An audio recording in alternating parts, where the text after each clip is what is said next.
hay hi ni zana ya o pali chi này nhá vậy cắt na này à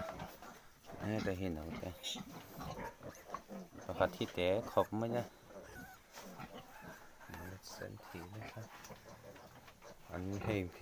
hay hi thôi lẽ đi pha nó này thôi lẽ đi riêng in pasari này đây thua una mình nhép cái bia bên anh hiền đâu thế pasari này à hindi lẽ to đấy xuân này hiền una mi thâu này à này hiền pali này về bóc à vậy khát này nó rất cần hay biết được una hi kumin January ni so ma piang te khan ni hi an pui ania hi hian no foi mek boka hi boka hen koi ka da sang pe pa chuan hi ka pol tir le to a hi lo te piang sual le thi sa in pathum ane ya panga hindama indian to hemi ta pokar ni thing to a đây pui ania thế đây hiền đã sẵn to có bộ tiết pha thế cả mà hiện bây đã sẵn liền ngay đó là in cái đất tụ ăn cái đất thì đâu va đã sang đâu nè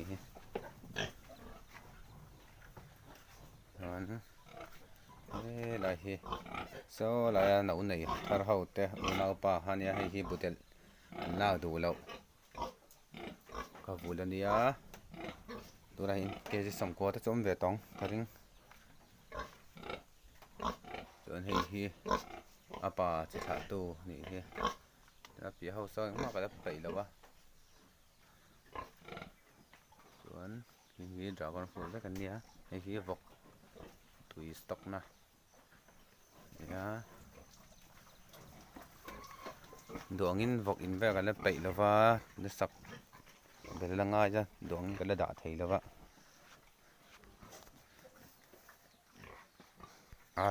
in lắm còn en pui vậy đó xem in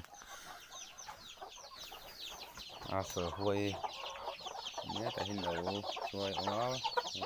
xuôi nhá gì đầu xuôi bọc hình đầu xuôi bọc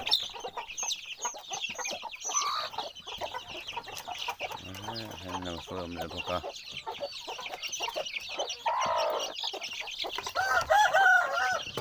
hen nào xôi bọc à món hình như té đã sẵn không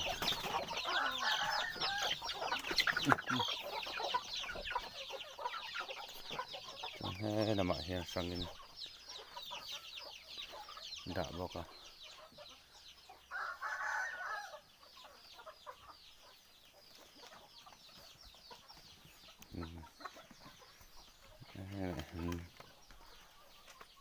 còn là mọi hiện lầy art không hiện lầy art không có đã cứ làm bằng hộp bằng thang ta tuần sau làm bằng hộp cần lệ xin lắm bằng cú làm cú con quý ban phải na nia cú làm bằng hộp greenhouse ẩm nát nia hình kia greenhouse ẩm nát tùy stock nát nia này là một tờ col nhá hay waiting sheet chỗ mà là riêng rất cả nên là mà hiện xịt khar hậu cái đó về thung à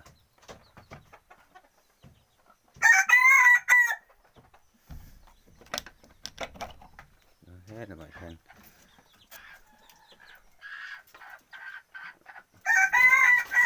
cái cái đầu phi này hi là vậy hen này thế là bằng bao sao cần râm phi rất là đấy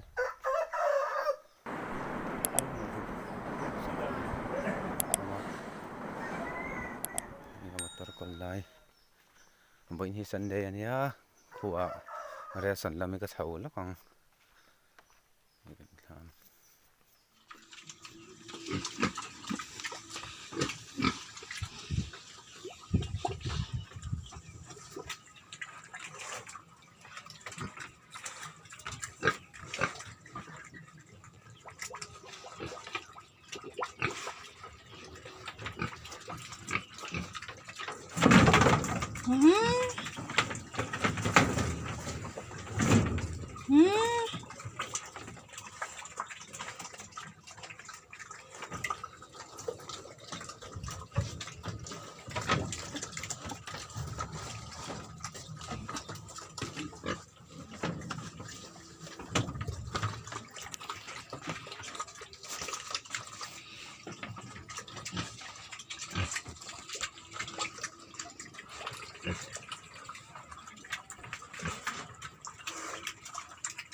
Hey, tisu. Hintay lang tur.